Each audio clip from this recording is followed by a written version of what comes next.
Algunas personas de mi edad o mayores, yo ya me acerco a los 60 años, comenzamos a vivir de recuerdos o tal vez mejor, a evocar aquellos momentos que significaron o trascendieron en nuestras vidas, tendiendo a creer que nuestras experiencias pasadas ayudaron a nuestro desarrollo y a que el cúmulo de esas experiencias se transformara en el crecimiento personal del que ahora gozamos. Y es cuando decimos que somos producto de nuestra propia historia.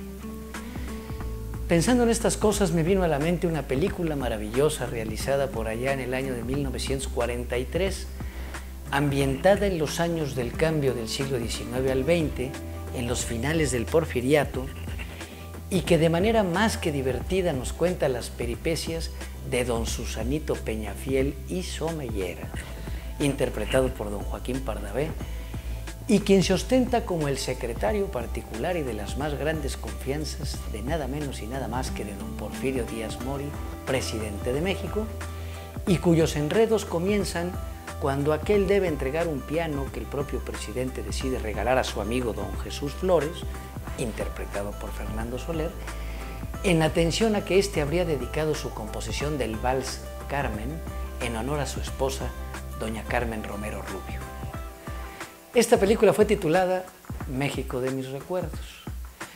Y si bien hay personas que extrañan con melancolía esos tiempos de México, hay otros mexicanos que critican fuertemente la época porfiriana al considerar a la Revolución Mexicana como una victoria histórica de y para los mexicanos, que con ese movimiento armado lograrían un México menos clasista, más igualitario, democrático, con oportunidades de desarrollo para todos, un país educado y saludable y, desde luego, dentro de un marco histórico de paz permanente. El México del Porfiriato señalaba un auge económico, pero no de un desarrollo social. La educación y la salud de calidad eran un lujo merecido para los ricos y para los políticos.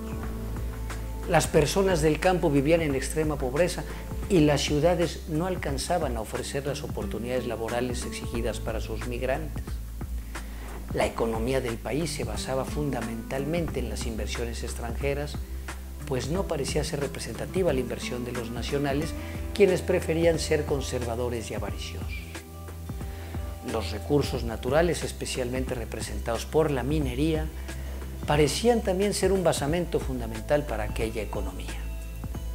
La democracia era un mito y, aunque no se hablaba entonces de delincuencia organizada, el tema de la seguridad para las personas era un problema por las distintas guerras externas e intestinas que se vivieron en esa época.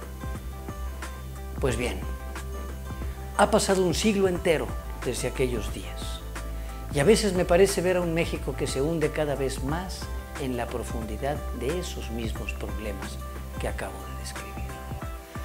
O hemos perdido un siglo o hemos usado 100 años para caminar hacia atrás. Nuestros mexicanos siguen siendo tan pobres como incultos e ineducados simplemente porque en estos 100 años a nadie le ha preocupado seriamente sacar al país de su ignorancia.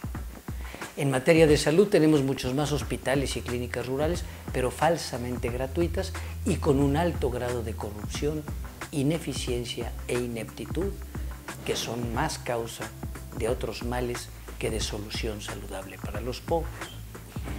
Hay 53 millones de pobres que viven en la miseria. Hay una clase alta que acumula riquezas de tal tamaño que asombraría y acomplejaría a cualquier aristócrata de la época porfiriana. La clase media tiende a desaparecer tal como entonces. Los beneficios que Porfirio Díaz otorgaba a los inversionistas extranjeros parecen multiplicarse en el tiempo de hoy, ya que los bienes y servicios que hoy se ofrecen en México siempre tienen nombres en inglés, en francés o en alemán y prácticamente carecemos de una industria propia. La red ferroviaria que tanto trabajo y esfuerzo costara a nuestro país construir y desarrollar a principios del siglo XX ha desaparecido casi por completo, a diferencia de otras partes del mundo donde este tipo de transporte ha demostrado sus grandes bondades para el desarrollo económico y el nivel de vida de sus ciudadanos. La red carretera nacional es mayor en kilómetros que la que había a principios del siglo XX, pero además de costosa, de la más deficiente calidad.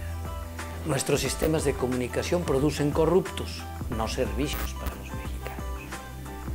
En materia de seguridad, casi podría percibir que ni con todas las invasiones norteamericana y francesa, o los continuos brotes de guerras internas y demás hechos violentos, especialmente producidos en la segunda mitad del siglo XIX, podríamos comparar los diarios asesinatos de políticos, presidentes municipales, diputados, policías, militares, etc.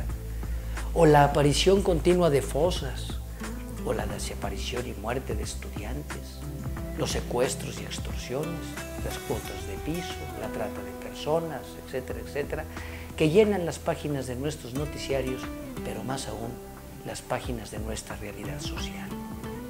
Y peor aún, todas estas cosas suceden hoy desde o con la complicidad de los gobiernos. Un siglo entero ha pasado desde que lo que para unos fue una abominable dictadura porfirista. Un siglo entero que ha sido dedicado a la generación de una cultura de la corrupción y de la impunidad. Un siglo entero de muchos discursos llenos de mentiras. Un siglo entero de pésimos gobiernos. Y entonces, ¿qué opinan ustedes, amigos míos, del México de mis